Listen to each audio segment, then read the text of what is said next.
Start करते हैं। मापन का अर्थ, किसी भी भौतिक राशि का परिमाण संख्याओं में व्यक्त करने को मापन कहा जाता है। किसे संख्याओं में जो हम लोग व्यक्त करते हैं उसे क्या कहते हैं? मापन कहते हैं। मापन मूलतः तुलना करने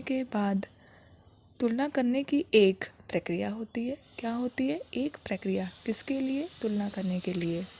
ठीक है, आप अगर एक एक पॉइंट्स को अच्छे से पढ़ेंगे तो आपको एक एक पॉइंट्स भी याद होगा और आपको जो MCQ क्वेश्चंस आते हैं उसका भी फुल डिटेल आपको याद होगी। चलिए स्टार्ट करते हैं फिर से आगे। इसमें कुछ भौतिक राशि की मात्रा की तुलना एक पूर्व निर्धारित मात्रा से की जाती है।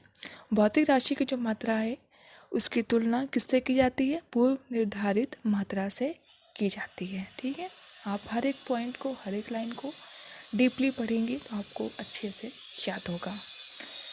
इस पूर्व निर्धारित मात्रा को उस राशि विशेष के लिए मात्रक कहा जाता है।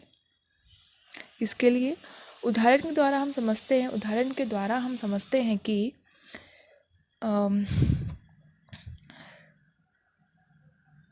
एक पेड़ की ऊंचाई 10 मीटर है तो हम उस पेड़ की ऊंचाई की तुलना 1 मीटर से कर रहे होते हैं। जैसे ये मीटर एक मानक मात्रक होता है और जो भौतिक राशि की लंबाई होती है या दूरी होती है उसके लिए प्रयुक्त होता है। किसके लिए? लंबाई या दूरी के लिए होता है।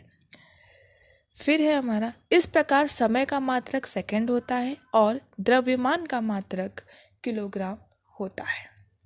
क्लियर?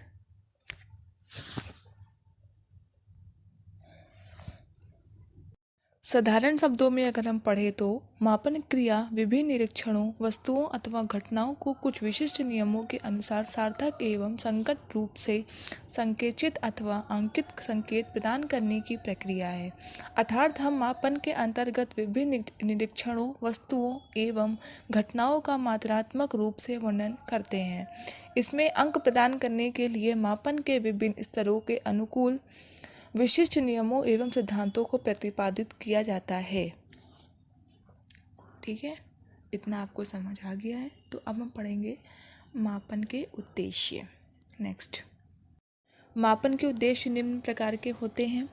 फर्स्ट पॉइंट है चयन करना, सेकंड पॉइंट है पूर्व कथन करना, थर्ड पॉइंट है तुलना करना और फोर्थ पॉइंट है निदान करना। फिफ्थ पॉइंट है वर्गीकरण करना, 6 पॉइंट है शोध करना। तो चलिए 1 बाय 1 एक एक पॉइंट्स को हम लोग डीपली पढ़ते हैं। फर्स्ट पॉइंट है चयन करना। तो चयन करने का मतलब क्या होता है कि जैसे हम विभिन्न स्कूल जो होते हैं, जैसे मेडिकल कॉलेज होते हैं, इंजीनियरिंग कॉलेज होते हैं, सेना एवं उद्योगों में विद्यार्थियों का चयन किया जाता है। ठीक है, तो परिणामों के द्वारा उन व्यक्तियों में से कुछ को छांट लिया जाता है। जैसे किसी की बुद्धि अच्छी, किसी की बुद्धि बहुत होती है, किसी की योग्यता बहुत होती है, एलिजिबिलिटी होती है, उपलब्धि बहुत अच्छी होती है, अधिक होती है और आदि के मापन से इन सभी चीज़ों से क्या किया जाता है? मापन किया जाता है। अनेक सेवाएं में कर्मचारियों का चयन किया जाता है और चयन करते समय साक्षात्कार एवं प्रक्षेपण विधियों का सहारा उनकी योग्यता, उनके चरित्र, उनकी सहनशीलता आदि इन सभी को मापने के लिए हमें मापने के लिए चयन किया जाता है। ठीक है, तो हम लोग जो भी चीज़ें मापते हैं, किसी की लंबाई, किसी की ऊंचाई, किसी की बुद्धि, किसी की एलिजिबिलिटी योग्यता, किसी की उपलब्धि, कर्मचारी कितने रखें, तो ये सब जो भी होते हैं हम इसको क्या कहते हैं कि चयन करना। हमें अच्छे से अच्छे लोगों का चयन करना क्या कहलाता है?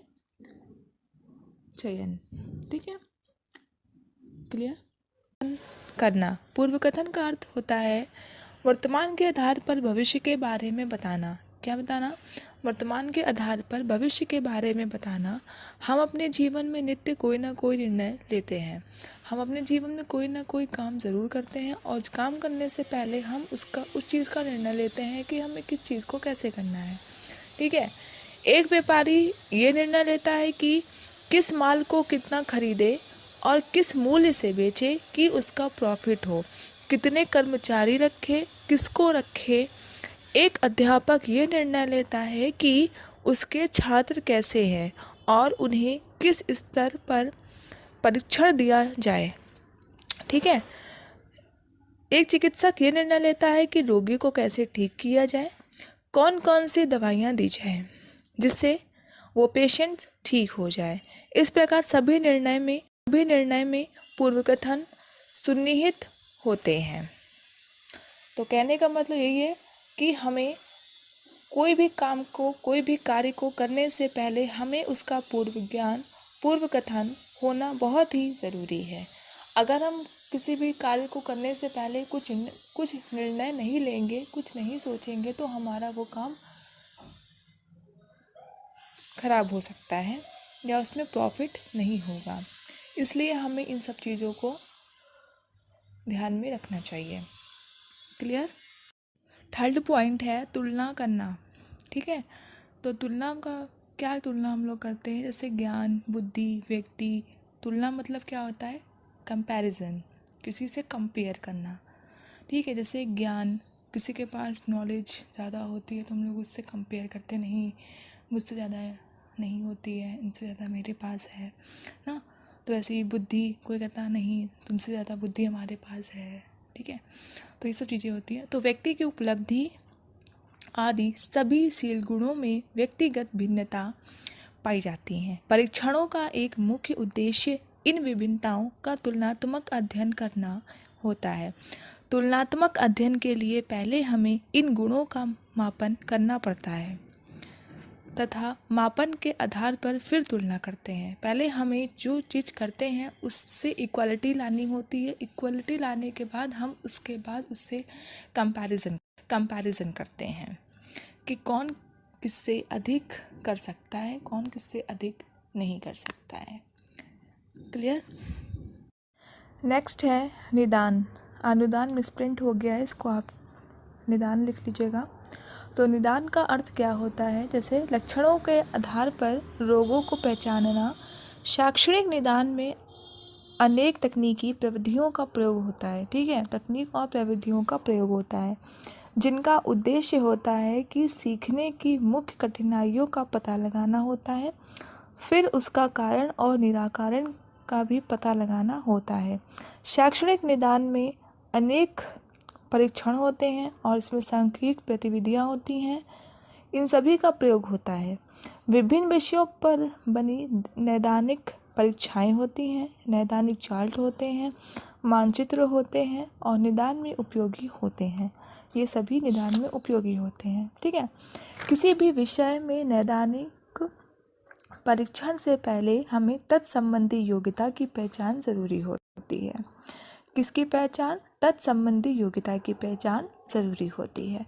निदान की सफलता मापन पर निर्भर करती है। किस पर निर्भर करती है? मापन पर निर्भर करती है। क्लियर? नेक्स्ट है वर्गीकरण। वर्गीकरण समानता तथा असमानता के आधार पर किया जाता है। विभिन्न स्कूलों, मेडिकल कॉलेज, इंजीनियरिंग कॉलेज, उद्योग तथा सेना में आप मिसप्रिंट हो गया, इसको सही करिएगा, आदि में वर्गीकरण का अत्यंत महत्व है। उदाहरण के द्वारा हम समझेंगे कि स्कूल, कॉलेज में छात्रों को उनकी योग्यता, उनकी एलिजिबिलिटी, उनकी उपलब्धि, उनकी अभिरुचि, उनकी बुद्धि, उनके आधार पर वर्गीकृत किया जाता है। इसी प्रकार उद्योगों में तथा सेना में कर्मचारियों को उनकी अभिक्षमता, बुद्धि, योग्यता के आधार पर वर्गीकृत किया जाता है। क्लियर? नेक्स्ट पॉइंट है शोध। शोध में परीक्षणों का व्यापक प्रयोग किया जाता है। इसके लिए 2 प्रकार के समूह लेते हैं। एक होता है नियंत्रित तथा दूसरा होता है प्रयोगात्मक। प्रयोगात्मक समूह पर प्रयोग किए जाते हैं और नियंत्रित समूह को वास्तविक परिस्थितियों में रखा जाता है। दोनों का मापन करके प्रयोगात्मक तथा नियंत्रण समूह के अंतर को पता लगाते हैं कि व्यवहार में परिवर्तन हुआ है कि नहीं। कोई भी रिलेशन होता है, कोई भी रिश्ता होता है, कोई भी फैमिली होती है, उसमें एक किसी ना किसी में परिवर्तन बदलाव होते ज़रूर हैं। तो हम उस समूह के अंतर को पता लगाते हैं कि इन दोनों में क्या अंतर है, क्या डिफरेंस है, क्या परिवर्तन हुआ है, क्या बदलाव हुए हैं। तो इसका ये मतलब है। ठीक है, क्लियर। मापन के उद्देश्य पढ़ चुके हैं। अब हम लोग पढ़ेंगे मापन का महत्व, इम्पोर्टेंस ऑफ मेजरमेंट। ठीक है, तो इम्पोर्टेंस ऑफ मेजरमेंट, मापन का महत्व क्या होता है। शिक्षा के क्षेत्र में व्यापक परिवर्तन जो होते हैं वो विभिन्न प्रकार की तकनीकों के विकास के लिए और शिक्षा के प्रचार और प्रसार के लिए किया जाता है। ठीक है, शिक्षा आज वैज्ञानिक विधि द्वारा दी जाती है और अच्छे परिणामों के लिए हमें शिक्षण में मापन की आवश्यकता होती है। शिक्षण तथा अधिगम में मापन का महत्व संक्षेप में इस प्रकार बहुत से तरह होता है, जो कि इस प्रकार हम लोग समझेंगे। फर्स्ट पॉइंट है परीक्षार्थी की योग्यता, सेकंड पॉइंट है क्षमता का मापन, थर्ड पॉइंट है शिक्षण विधि प्रविधियों का मापन, और नेक्स्ट हमारा है निदान। तो हम इन चारों पॉइंट्स को डीपली पढ़ते हैं।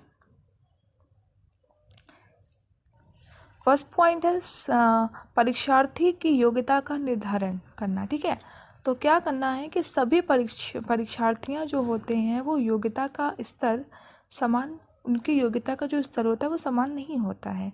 यदि विभिन्न योग्यता स्तर के छात्रों को समान शिक्षा एक ही विधि द्वारा दी जाएगी तो कम योग्यता वाले छात्रों की समझने की कठिनाई होगी तथा अधिक योग्यता वाले बच्चे जो होते हैं वो कम योग्य वाले बच्चों के साथ कठिनाई का अनुभव करेंगे। ठीक है, अतः योग्यता का मापन करके उन्हें अलग अलग वर्गों में बांट सकते हैं। कहने का तात्पर्य यह है कि जो भी हमारे छात्र होते हैं, कुछ की एलिजिबिलिटी कम होती है, किसी की ज़्यादा होती है, किसी की बुद्धि तेज़ होती है, किसी की कम होती है, कुछ बच्चे जल्दी सीखते हैं, कुछ देर में सीखते हैं, उन अलग अलग क्लास में डिवाइड करना। ठीक है, और तब उनको शिक्षा देना, ये होता है। और हम इसी तरीके से बच्चों को अलग अलग कक्षाओं में बांट सकते हैं, उनकी एलिजिबिलिटी देख के, उनकी योग्यता देख के। ठीक है, ये होता है। फिर हमारा है सेकंड पॉइंट क्षमता का मापन। विद्यार्थी की क्षमता का निर्धारण किया जा सकता है यदि किसी छात्र की क्षमता कम है और उसे अधिक कार्य दिया जाए तो वह कर नहीं पाएगा और उस पर उसका बुरा प्रभाव पड़ेगा तथा अधिक क्षमता रखने वाले छात्रों को अधिक कार्य देकर ही हम उसे संतुष्ट कर सकते हैं।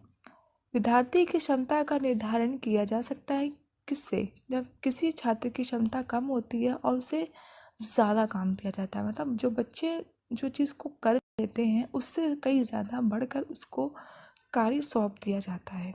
ठीक है, तो वो कर नहीं पाएगा और उस पर उसका बुरा प्रभाव पड़ेगा तथा अधिक क्षमता रखने वाले छात्रों को अधिक कार्य देकर ही हम उसे संतुष्ट कर सकते हैं और कम जो बच्चे होते हैं कम क्षमता वाले उनको हम कम कार्य देकर ही उनको हम संतुष्ट कर सकते हैं। ठीक, क्लियर। थर्ड पॉइंट है शिक्षण विधि प्रविधियों का मापन। जो होता है वो क्या होता है कि शिक्षण में विभिन्न प्रकार की शिक्षण विधियों तथा प्रविधियों का प्रयोग होता है। किसी भी पाठ्यक्रम को पढ़ने के लिए किसी भी विधि या प्रविधि का प्रयोग सबसे अच्छा माना जाता है और सबसे अच्छा होता है। इसके लिए छात्रों को एक पाठ्यक्रम विधियों तथा प्रविधियों द्वारा पढ़ाया जाता है। फिर उसकी निष्पत्ति का मापन करके ये ज्ञात किया जाता है कि उससे बच्चे जल्दी सीख सके और जल्दी अपना को इम्प्रूवमेंट ला सकें। ठीक है, तो इसमें फिर हम पढ़ेंगे फोर्थ पॉइंट है निदान, जो कि हमने फर्स्ट उद्देश्य में भी पढ़ा था।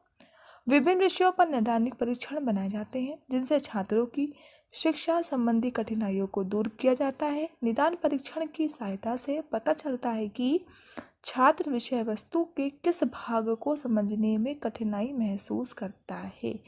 जो बच्चा सीख रहा है वो जो बच्चे सीखते हैं तो वो सीखते सीखते उसमें क्या क्या उनको दिक्कतें होती हैं, कठिनाइयाँ होती हैं, वो महसूस जो वो मतलब कठिनाइयाँ महसूस करता है उसको हम किस तरीके से ठीक कर सके, उनको क्या शिक्षण विधि दे जो वो उस चीज़ को इम्प्रूवमेंट अपने आप में ला सके। ठीक है। वर्गीकरण। वर्गीकरण परीक्षण की सहायता से छात्रों को विभिन्न वर्गों में विभाजित किया जा सकता है। जैसे विज्ञान वर्ग में कर सकते हैं, साहित्यिक वर्ग में कर सकते हैं, कला वर्ग में विभाजित कर सकते हैं, तकनीशियन और चिकित्सक आदि में भी इनको हम वर्गीकरण कर सकते हैं। 6 पॉइंट है छात्रों की तुलना करना। मापन द्वारा जो उत्कृष्ट बुद्धि तथा मंद बुद्धि वाले बालकों में अंतर स्पष्ट कर सकते हैं और उनकी तुलना की जा सकती है। जो बच्चे कंपैरिजन होते हैं, हम लोग जो कंपैरिजन करते हैं, और जो उत्कृष्ट बुद्धि और मंद बुद्धि के बालक जो होते हैं उन दोनों में बहुत ही अंतर होता है और समान दृष्टि से वो एक दूसरे से अलग अलग होते हैं और उनकी तुलना की जा सकती है। क्लियर। 7th है कक्षा मानक तथा उम्र मानक तैयार करना। विभिन्न कक्षाओं के लिए मानकों का निर्धारण मापन द्वारा ही किया जाता है। विभिन्न कक्षाओं के लिए जो मानकों का निर्धारण होता है उसको हम मापन के द्वारा ही कर सकते हैं, अदरवाइज उसे हम मापन के विदाउट मापन हम मेजरमेंट उसको क्लियर नहीं कर सकते हैं। नेक्स्ट है विभिन्न कक्षाओं के लिए पाठ्यक्रम का स्तर निर्धारित करना। ठीक है। मापन द्वारा पाठ्यक्रम का कठिनाई स्तर तथा छात्रों की योग्यता बुद्धिमत्ता के आधार पर पाठ्यक्रम का निर्धारण किया जाता है। जिस बच्चे की जितनी बुद्धि होगी उस बच्चे को उसी हिसाब से पाठ्यक्रम तैयार करना होता है। जो बच्चा फर्स्ट स्टैंडर्ड में है उसको फर्स्ट स्टैंडर्ड के माध्यम से ही उसको पाठ्यक्रम निर्धारित किया जाता है। ठीक है। इसी तरह हम सभी बच्चों को उनकी योग्यता के अनुसार ही उनको पाठ्यक्रम तैयार करके देना चाहिए। 9th हमारा है नेक्स्ट फलांकों का निर्धारण क्या होता है ये मापन के छात्रों द्वारा दिए गए उत्तरों का फलांकों का निर्धारण किया जाता है। क्लियर।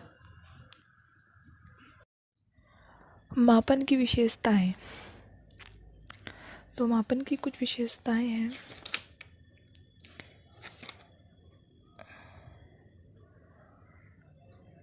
मापन के अंतर्गत प्रमाणीकृत परीक्षणों के प्रयोग भी किया जाता है। इन परीक्षाएं के निष्कर्ष पूर्णतया वैध होते हैं।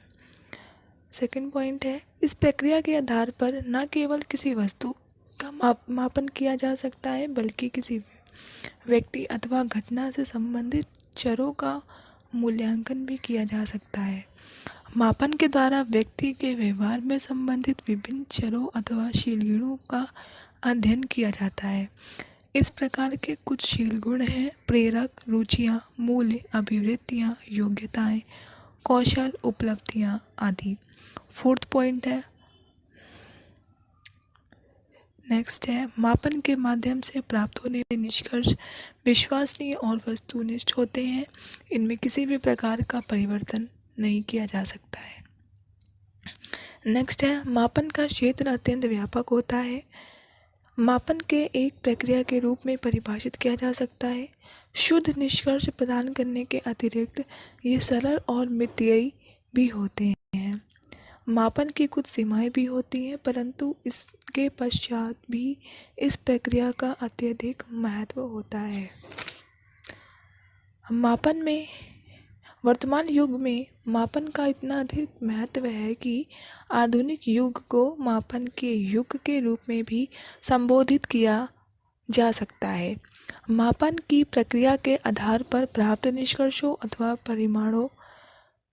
परिणामों को दूसरे के समक्ष भी प्रस्तुत किया जा सकता है क्योंकि ये परिणाम अपरिवर्तनीय होते हैं। करेक्ट। अब इसके बाद है मापन के आवश्यक तत्व।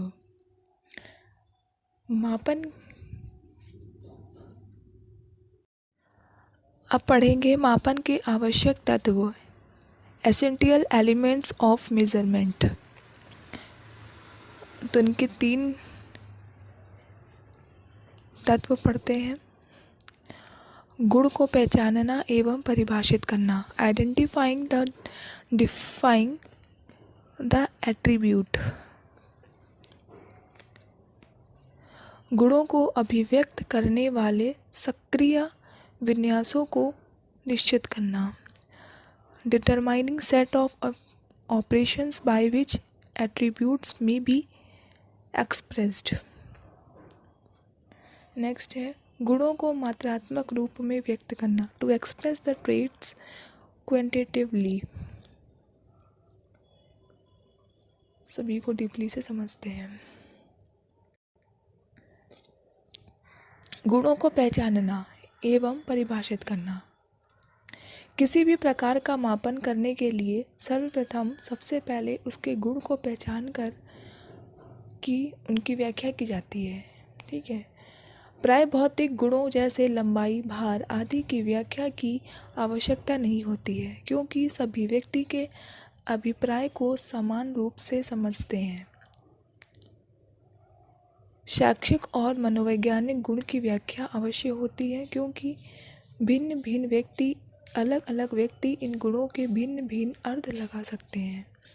उदाहरण के लिए बुद्धि का मापन करने के पूर्व ये निश्चित किया जाना चाहिए जरूरी होता है कि बुद्धि से हमारा क्या अर्थ है, अर्थात बुद्धि अमूर्त चिंतन की योग्यता है या नवीन परिस्थितियों के साथ समायोजन की योग्यता है।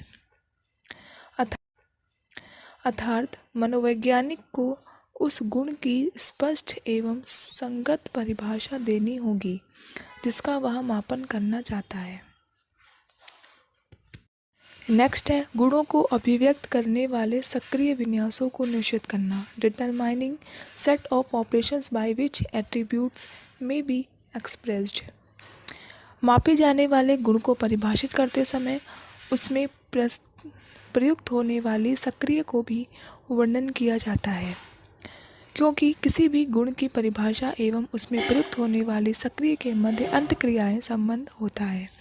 उदाहरण के लिए यदि हम बुद्धि को अमूर्त चिंतन की योग्यता रूप में परिभाषित करते हैं तो हमें बुद्धि की शाब्दिक परीक्षण, जिसमें अमूर्त चिंतन से संबंधित समस्याएं होती हैं, प्रयोग करना होता है। इस प्रकार किसी गुण की परिभाषा करते समय इसमें प्रयुक्त होने वाली सक्रियाओं का वर्णन किया जाता है तथा सक्रिया में प्रयोग से पूर्व उस गुण की क्रियात्मक परिभाषा, ऑपरेशनल डेफिनेशन दी जाती है। नेक्स्ट है गुणों को मात्रात्मक रूप में व्यक्त करना, to express the traits quantitatively. मापन के इस चरण में प्रस्तुत क्रियाओं के निष्कर्ष को मात्रात्मक रूप से व्यक्त किया जाता है, जिसके आधार पर यह पता लगाया जाता है कि अमुक गुण इनकी मात्रा में है या नहीं। भौतिक मापन जैसे मेज की लंबाई को इंच में व्यक्त करना, जो मेज की लंबाई है उसको इंच में बदलना और इस आधार पर दूसरी मेज के साथ उसकी तुलना की जाती है या की जा सकती है। लेकिन मानसिक मापन में प्राय इस प्रकार की तुलना संभव नहीं होती है, क्योंकि मानसिक मापन में ऐसी इकाइयाँ नहीं होती हैं जिसकी समानता को प्रत्यक्ष रूप से व्यक्त किया जा सके। अब पढ़ेंगे मापन के स्तर। मापन के स्तर कौन कौन से होते हैं, तो इसको समझने से पहले हम पर समझेंगे कि मापन के स्तर क्या होते हैं। तो मापन के स्तर का अर्थ क्या होता है कि शैक्षिक मापन का आधार आंकड़े यानी कि डाटा होते हैं। क्या होते हैं? डाटा। मापन चाहे किसी भी प्रकार का हो, भौतिक हो, सामाजिक हो, आर्थिक हो अथवा मनोवैज्ञानिक हो, हमें संबंधित आंकड़े उपलब्ध कराने ही पड़ते हैं। हमें जो भी संबंधित आंकड़े होते हैं उन्हें उपलब्ध कराने ही होते हैं। सुविधा की दृष्टि से अगर हम देखें तो उपलब्ध आंकड़ों को हम 4 स्तरों के अंतर्गत रखते हैं। ये 4 स्तर एक निश्चित क्रम में रखे जाते हैं, ठीक है। जो स्तर जितना निम्न होता है उसका मापन उतना ही सरल होता है, लेकिन उसके द्वारा किए गए मापन में हमारे निष्कर्षों की शुद्धता उतनी ही संदेहास्पद होती है कि इसके विपरीत स्तर जितना उच्च होता है उसका मापन उतना ही अधिक होता है, जटिल होता है, लेकिन उसके द्वारा प्राप्त निष्कर्ष अधिक परिशुद्ध, एक्यूरेट होंगे। इस प्रकार मापन की परिशुद्धता उसके स्तर पर निर्भर करती है। बहुधा मापन प्रक्रिया के अंतर्गत व्यक्तियों, वस्तुओं, घटनाओं, निरीक्षणों अथवा विशेषताओं को अकात्मक रूप, क्वांटिटेटिव फॉर्म प्रदान किया जाता है। फलतः प्रत्येक मापनी का एक ही उद्देश्य होता है कि उसके नियम, सिद्धांत, विशेषताएं, सीमाएं एवं सांख्यिक विधियां दूसरे स्तर से पूर्णतः अलग हो, भिन्न हो, यानी अलग। अब हम पढ़ते हैं इनके कौन कौन से स्तर होते हैं। तो इनके 4 स्तर होते हैं, मापन के 4 स्तर होते हैं। शाब्दिक स्तर नॉमिनल स्केल, क्रमिक स्तर ऑर्डिनल स्केल, अंतराल स्तर इंटरवल स्केल तथा अनुपात स्तर रेटियो स्केल। अब इसको डीपली 4 पॉइंट्स को पढ़ते हैं।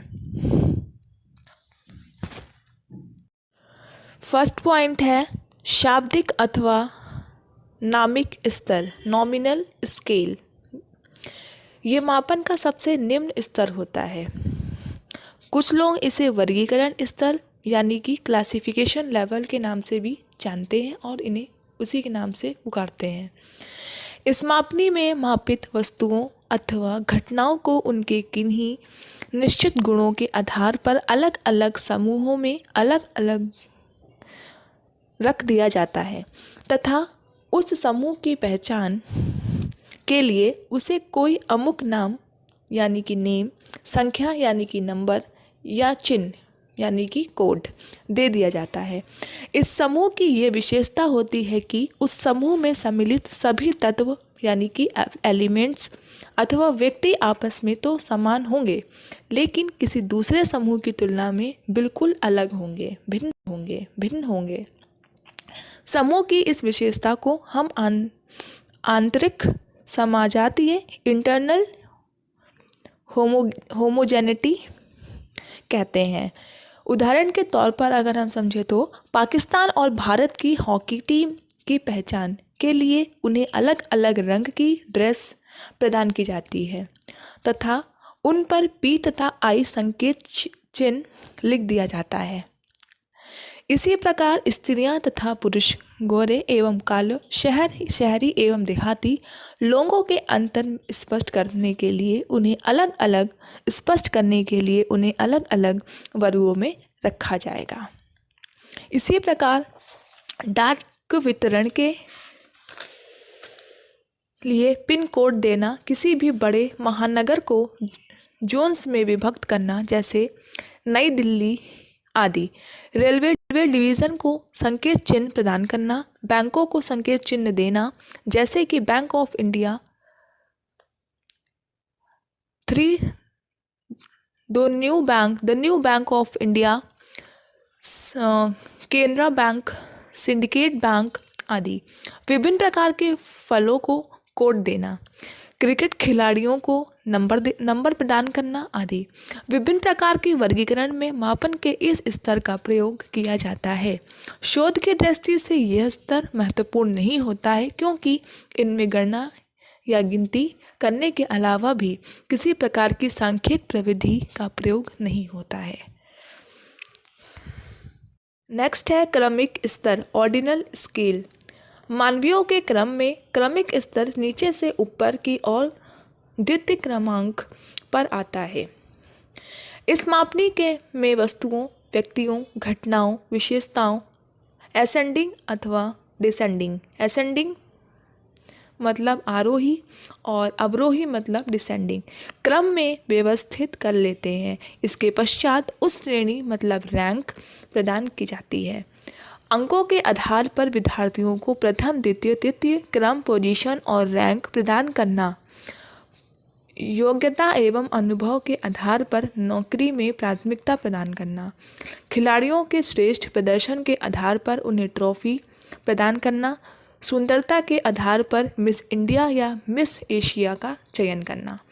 सर्वश्रेष्ठ उद्योगपति चयन करना। कॉलेज में प्रेक्टोरियल बोर्ड के गठन के लिए प्राध्यापकों का चयन करके उनकी प्रशासनिक सफलता को क्रम प्रदान करना।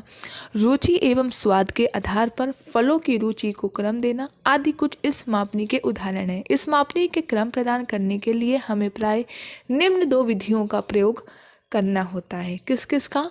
पंक्ति क्रम विधि और युग्म तुलना। इन दोनों को हमें विधियों का प्रयोग करना पड़ता है।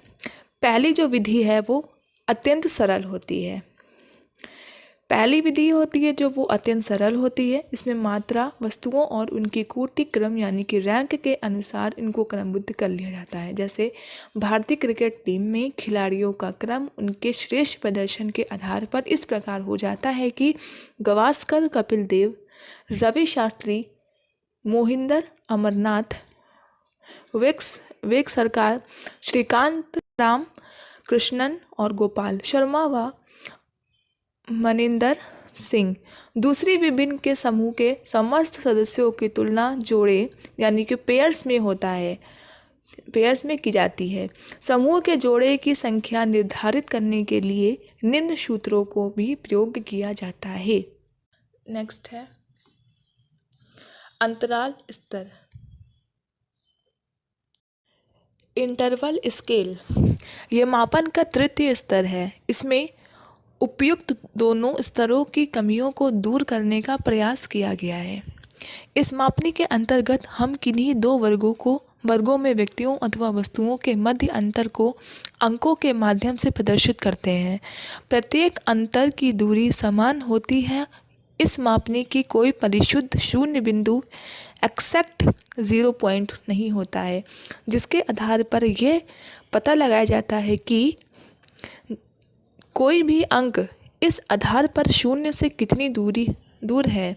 फिर भी सम दूरी पर व्यवस्थित अंकों को ही हम इस मापनी की स्थिति इकाई से नापते हैं, इकाई से मानते हैं कि वास्तविक शून्य बिंदु का न ही कोई मापनी का प्रमुख दोष है, जिसके कारण इस मापनी द्वारा किया गया होगा। मापन संक्षेपश रिलेटिव मेजरमेंट होता है, ना कि परिप्रेक्ष्य एब्सोल्यूट। अर्थात यदि कोई छात्र किसी उपलब्धि परीक्षण में 0 अंक प्राप्त करता है तो इससे हमें ये निष्कर्ष कदापि नहीं निकालना चाहिए कि उस छात्र की उस विषय में ज्ञान की मात्रा बिल्कुल नहीं है। थर्मामीटर घंटा, मिनट, सप्ताह, महीना, वर्ष आदि इस महीने मापनी के उदाहरण होते हैं। थर्मामीटर से मनुष्य का तापक्रम देखने पर 98.4 सामान्य माना जाता है, लेकिन यदि किन्हीं कारणवश एक व्यक्ति का तापक्रम देखने पर 97 डिग्री आता है तो जहां एक और ये दर्शाता है कि इस अमुक व्यक्ति नहीं है, वहाँ हमें ये अंदाज़ा नहीं लगाना चाहिए कि उस व्यक्ति के शरीर में गर्मी है ही नहीं। फिर है थर्मामीटर। इस मापनी का सबसे उपयुक्त उदाहरण होता है कि थर्मामीटर 98 से 108 डिग्री तक अंकित होता है। इसमें 98 से 99 के मध्य जितना भी अंतर होता है उतना ही अंतर 160 डिग्री से 108 के मध्य होता है। इस मापनी के अंतर्गत अनेक अंतर होता है उतना ही उसी प्रकार के सांख्यिक घटनाओं जैसे मध्य मीन, शतांशीय मान मतलब परसेंटाइल्स तथा मानक विचलन स्टैंडर्ड डेविएशन आदि प्रयोग की संभावना रहती है। फोर्थ पॉइंट है अनुपात स्तर, रेटियो स्केल। यह मापन के सर्वोच्च स्तर होता है। इस मापनी में उपयुक्त सभी मापनियों की विशेषताएं विद्यमान होती हैं। वास्तविक शून्य बिंदु ट्रू जीरो पॉइंट होते हैं। इसका विद्यमान होता है इस स्तर की प्रमुख विशेषताएं होता है। ये शून्य बिंदु आर्बिट्रेरी पॉइंट कोई कल्पित बिंदु नहीं होता है, बल्कि इसका अर्थ होता है कि किसी भी शील गुण अथवा विशेषता की शून्य मात्रा से होता है। भौतिक मापन की हमेशा निरपेक्ष शून्य बिंदु पाया जाता है, जैसे मीटर, किलोमीटर, ग्राम, लीटर, मीटर आदि। लंबाई या भार या दूरी मापने के लिए हमें शून्य बिंदु से ही प्रारंभ करते हैं। अनुपात मापनी में वास्तविक वस्तु व शून्य बिंदु को ही मापनी का प्रारंभिक बिंदु माना जाता है। इस कारण हम दो स्थानों के बीच दूरी के अनुपात पता लगा लेते हैं तथा निश्चित तौर से कह सकते हैं कि अमुक स्थान की तुलना में दूसरा स्थान करना अधिक दूर है। इसी प्रकार यदि किसी गुण के आधार पर आशा शांति विभा को 10 से 20 तक 40 अंक प्रदान किए जाएं, तो इस मापनी के अनुसार हम कह सकेंगे कि जो भी गुण आशा में जिस मात्रा में विद्यमान है, शांति में उससे दूनी मात्रा में है तथा विभा के 4 गुना अधिक मात्रा में पाया जाता है। कहने का तात्पर्य है कि इस मापनी के प्रत्येक इकाई की दी गई संख्या मापित शील गुण की विभिन्न मात्राओं के मध्य अनुपात को स्पष्ट करती है और इस मापनी गणित की सभी मूलभूत प्रक्रिया को भी प्रयोग में प्रबल संभावना रहती है। वर्गीकरण। वर्गीकरण क्या होता है? क्लासिफिकेशन। ठीक है, जैसा कि आप सभी जानते हैं कि जीवन में कोई भी व्यक्ति एक जैसा नहीं होता है। वे सिर्फ दिखने में ही अलग होते हैं। उनकी बुद्धि, उनकी योग्यता, वे सब उनसे अलग होती हैं। कुछ व्यक्ति की क्षमता, अभिरुचि, रुचि एवं बहुत से गुण भी सभी में अलग अलग होते हैं। अगर आप स्कूल में भी देखें तो अलग अलग पाठ्यक्रम होते हैं, अलग अलग सब्जेक्ट होते हैं। किसी भी कार्य के लिए, किसी भी कार्य को करने के लिए छात्रों का चयन उनकी योग्यता को देखकर ही की जाती है। छात्र की जितनी एलिजिबिलिटी होती, जितनी योग्यता होती है, उसको देख करके ही उनका चयन किया जाता है। मापन में परिणामों के आधार पर ही छात्रों का वर्गीकरण किया जाता है, जैसे छात्र को डिवीज़न प्रदान करना, कक्षा में छात्रों को सेक्शन निर्धारित करना। ठीक है, इतना ही नहीं, मापन का शैक्षिक, एजुकेशनल, व्यावसायिक, वोकेशनल, औद्योगिक, इंडस्ट्रियल एवं व्यक्तिगत चयन, पर्सनल सिलेक्शन में भी व्यापक रूप में प्रयोग होता है। तो ये सब हमारे किस में आते हैं? वर्गीकरण में। क्लियर? नेक्स्ट है पूर्व कथन, प्रेडिकेशन। तो पूर्व कथन क्या होता है कि जैसे व्यक्ति के वर्तमान क्षमताओं एवं उनकी योग्यताओं के बारे में जानना, मतलब उनकी क्या क्षमता है, क्या योग्यता है, फिर भविष्य के बारे में उन्हें कुछ नया या कुछ भी बताना। शिक्षा के क्षेत्र में पूर्व कथन यानी कि किसी भी चीज़ के बारे में बताने से पहले उसके पूर्व ज्ञान का पता करना कि वो जो नया ज्ञान लेना चाहता है, नई चीज़ करना चाहता है, क्या वो उससे पहले उसको कितनी नॉलेज है, कितना ज्ञान है, ये सब चीज़ जानना। ठीक है, पूर्व कथन में बच्चे के विकास का भी अनुमान लगाया जा सकता है, लगा सकते हैं, और ये भी कह सकते हैं कि वो आगे चलकर क्या बन सकता है और भविष्य में क्या, किस चीज़ में, किस विषय में, किस बिजनेस में, किस व्यवसाय में वो सफल हो सकता है। तो इन्हीं सब को देखते हुए ये पूर्व कथन प्रेडिकेशन को लाया गया था कि पूर्व कथन यही होता है कि बच्चे के विकास को अच्छा बनाने के लिए हम क्या क्या तकनीकें अपना सकते हैं, उनको जीवन में सफल बनाने के लिए हम क्या क्या कर सकते हैं। इसलिए क्लियर।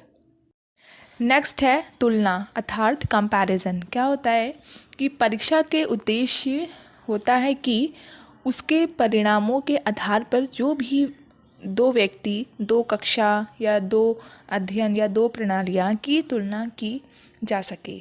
मतलब प्रमाणीकृत परीक्षाएं, स्टैंडर्डाइज्ड टेस्ट जो होते हैं उनके आधार पर, जिसके मानक मतलब नॉर्म्स पहले से ही तैयार किया जाता है कि भिन्न भिन्न व्यक्तियों को, अलग अलग व्यक्तियों को आपस में तुलना आसानी से की जा सकती है। उन दो व्यक्ति की तुलना आपस में की जा सकती है। जैसे किसी बुद्धि परीक्षा का मानक 100 है, यानी कि किसी भी बच्चे का अंक 100 नंबर है, तो जिस व्यक्ति के अंक 90 आते हैं उसे हम सामान्य से नीचे तथा उसके अंक जो हो एक उससे नीचे तथा उससे अधिक अंक आते हैं, 110 आते हैं, ठीक है, तो सामान्य से अच्छा कहेंगे, सामान्य से क्या कहेंगे, अच्छा कहेंगे। इस प्रकार भिन्न व्यक्ति के बीच अंतर अथवा समानता ज्ञात करने की उसकी तुलना की जा सकती है। समान और अच्छे की तुलना की जा सकती है। बुद्धि परीक्षाओं के समान ही विभिन्न भविष्य विषयों के निर्मित उपलब्धि जो होते हैं, परीक्षण होते हैं, वो अचीवमेंट टेस्ट के नाम मानक तैयार किए जाते हैं, जिसके आधार पर भिन्न भिन्न छात्रों को स्कूलों, कक्षाओं एवं शिक्षण विधियों की तुलना हमें सफलतापूर्वक कर सकते हैं। तो ये सब चीज़ें देख करके हम उन विधियों को देख करके हम शिक्षण विधि की तुलना हम सफलतापूर्वक इसे कर सकते हैं। तो प्रत्येक जो परीक्षा के माध्यम से ये जानना चाहते हैं कि जैसे एक छात्र दूसरे छात्र की तुलना में किस प्रकार प्रगति कर रहा है, वो किस तरीके से अपने आप में इम्प्रूवमेंट ला रहा है, अथवा एक जो विद्यालय के किसी भी कक्षा विशेष के छात्र की योग्यता का स्तर दूसरे विद्यालय की उसी कक्षा विशेष की तुलना में कैसा है। कभी कभी इन परीक्षाओं के आधार पर अध्यापक वर्ष भर की अवधि में, मतलब जो अध्यापक होते हैं वो पूरे वर्ष भर की जो अवधि होती है, किसी भी समय छात्र ने कैसी प्रगति की है उसकी तुलना कर सकता है। इस प्रकार अध्यापक को अपने कार्य में सफलता मिल सकती है। ठीक है, क्लियर। नेक्स्ट है परामर्श एवं निर्देशन अर्थात गाइडेंस एंड काउंसलिंग। क्या होता है, जैसे व्यवसाय, शैक्षिक एवं व्यावसायिक क्षेत्र में जो विद्यार्थी के मार्गदर्शन कराना और उनका मापन का एक प्रमुख उद्देश्य होता है। विद्यार्थी के जो भिन्न भिन्न आयामों के मापन करके तथा उनकी जो भिन्न प्रकार की रुचियाँ होती हैं, अलग अलग तरीके की उनकी रुचियाँ होती हैं कि उनको क्या पसंद है क्या नहीं पसंद है, उनकी क्षमताएं होती हैं कि वो कितनी उनके अंदर क्षमता होती है और वो किस चीज़ को करना पसंद करते हैं। ये निश्चित किया जाता है कि उससे कौन कौन से विषय का अध्ययन कराया जाए तथा उसे किस पाठ्यक्रम यथा इंजीनियरिंग, मेडिकल, टीचिंग, व्यापार अथवा कानून को अपनाने को कहा जाए। ठीक है, तो मनोवैज्ञानिक परीक्षण के आधार पर जो शिक्षक न केवल अपने विद्यार्थियों का ही मार्गदर्शन करता है, बल्कि वो स्वयं भी अपनी शिक्षण प्रणाली को भी प्रभावित बनाने के लिए शिक्षण प्रणाली में आवश्यक परिवर्तन कर सुधार करता है। ठीक है, सुधार करता है और फलतः व्यावसायिक एवं शैक्षिक निर्देशन में मापन का महत्वपूर्ण स्थान होता है। क्लियर। नेक्स्ट है निदान, डायग्नोसिस। क्या होता है, निदान का अर्थ होता है छात्र के सीखने और संबंधी कठिन स्थलों का पता लगाना। जिस प्रकार चिकित्सा के क्षेत्र में निदान एक महत्वपूर्ण प्रक्रिया है, उसी तरह से शिक्षा में भी निदान एक उपचारात्मक शिक्षण रेमेडिकल टीचिंग का एक महत्वपूर्ण स्थान होता है।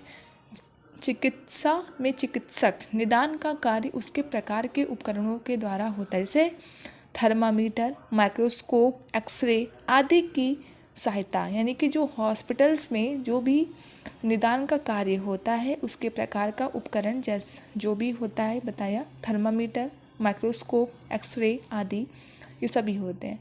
सहायता से, इन सभी की सहायता से वो अपने चिकित्सा में अपने जो उनकी उपयोगिता होती हैं उनसे क्या करता है, सहायता करता है। लेकिन शिक्षा के क्षेत्र में शिक्षक यह कार्य उपलब्ध परीक्षाओं एवं बुद्धि परीक्षाओं के माध्यम से करता है, यानी निदान में हमें छात्र की क्षमताओं एवं कमजोरियों का बोध उनका पता चल जाता है कि ठीक है। फिर ये सब चीज़ें हमारी किस में आती हैं, निदान में आती हैं। क्लियर। नेक्स्ट है अन्वेषण, रिसर्च। तो कोई भी शैक्षिक अनुसंधान जो बिना मापन के प्रयोग अधूरा होता है, प्रयोग के अधूरा होता है। जैसे शिक्षा तथा मनोविज्ञान के क्षेत्र में अनेक प्रकार के शोध एवं अनुसंधान कार्य मापन होता है और परीक्षण की विश्वसनीयता उतनी ही अधिक समझी जाती है जितनी कि इसी मापन के त्रुटि के आधार पर परीक्षण की विश्वसनीय जो उनका मूल्यांकन किया जाता है उसे ही हम समझते हैं। क्लियर।